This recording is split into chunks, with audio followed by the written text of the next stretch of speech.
looking ahead to the future, we don't know, we can't say for sure exactly what the long-term effects of this election and especially the way it is being contested will be. Maybe we'll be lucky, and in 4 years, no one will even remember this, period of turmoil that we're in right now. And the next Republican who gets walloped in the popular vote will just concede. Maybe we'll be that lucky, but maybe not, because there's more and more survey information coming out showing that one of the legacies looks like it's going to be that Republicans just don't accept elections anymore. And when I say Republicans, I don't mean Donald Trump here. That's obvious. I mean like their voters. There's a new survey, a new poll from Reuters that found 68% of Republicans said that the presidential election had been rigged, as did 16% of Democrats for some reason. And while only 5% of Republicans said they believe President Donald Trump had won the election, that number changed to a majority when they were asked whether Trump had rightfully won the election. Now, overall, 55% of all respondents said the election was legitimate.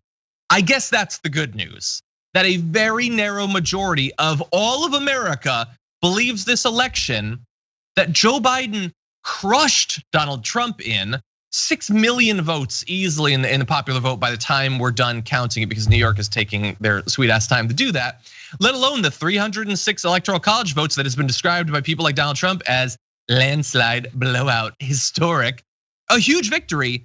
We get 55% that are like, I guess. And a huge majority of Republicans say that it was rigged and that Trump actually won.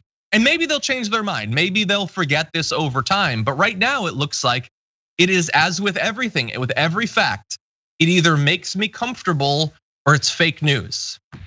Yeah, and that's the thing. We've set up this situation now where no matter what the reality is, there's gonna be a source of someone, at least enough people to back you up to, I guess, satisfy your need to feed whatever narrative you've been believing this whole time. You no longer need to read something and go, okay, that's confirmed or not confirmed. It's just, this is what I think, and I need to find something to confirm that for me. And until I find that, I'm gonna just keep searching and yelling at everyone else that they're wrong. Yeah. And now there's enough sources they can find it. I mean, we didn't talk about it, but there was, there's folks who always talk about they reach out to OAN or my news source is now OAN because Fox is going off the rails. Well, Fox no longer serves the purposes anymore, so now you're moving on to something else. Yeah, and by the way, look, I think this is far more common on the right, but there are people of all varieties that really just want media that tells them everything they think is true. I've described it as drugs in the past. At some point, you get sort of used to it, used to what you're getting. You want a more refined form.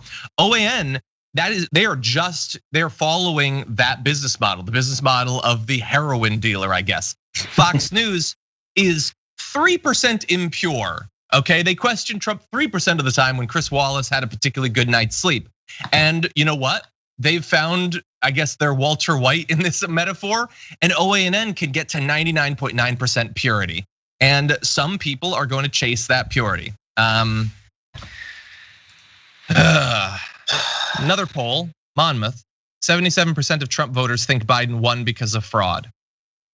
Okay, so I guess 23% of Republicans don't think that Biden's win was due to fraud.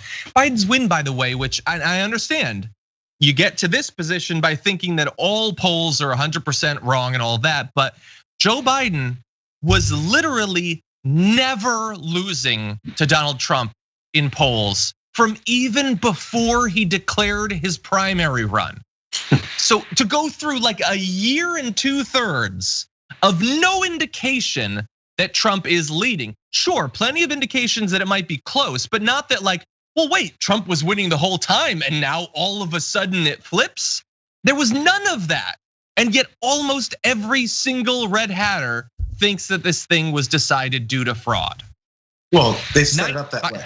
The first thing is so polls, since the polls were off before and they were off again this time, that was galvanized. They said, okay, let's make sure we tell everyone 1,000,000 times, polls suck, polls suck. So then when the polls are saying certain things and they weren't exactly right, people just go to, I remember that someone said polls suck 1,000,000 times. That's right, okay, so I got that, check that box. Now, the night of the election, Trump is leading in some states. Okay, check that box. Okay, it's a fraud.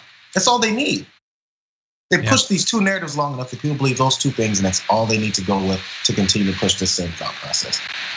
I hope that this goes away. And look, if you go back to the wake of the 2016 election, where there's some Democrats that think that it was fraudulent, sure, there were some. I don't think the numbers were like this, but there was some.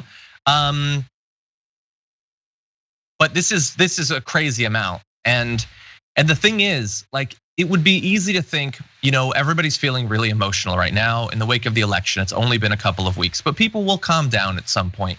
But will they?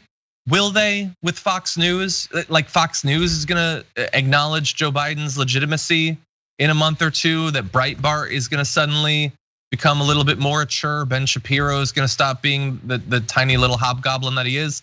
No, anybody who currently thinks that Biden won only because of fraud is going to have that reinforced a million times over for literally months, if not years. And a lot of it will be coming from Trump too, because he's tweeting, "I win Michigan." Do you really think that in 2 years he won't tweet that I really won Michigan? Dude still talks about the Electoral College margin for 2016 now. Yeah. I don't think this, and that was one that he won. One that he lost. His last words are gonna be, "I really won, vote observers."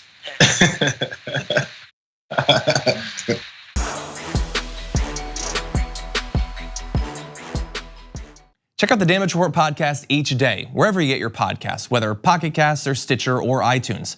You can join me as I give you the news and stories you want, with a range of co-hosts and interview guests jumping in on the fun each day. Again, that's the Damage Report, wherever you get your podcasts. And if you get them at iTunes, don't forget to rate and review. Sometimes I'll read them live on the show.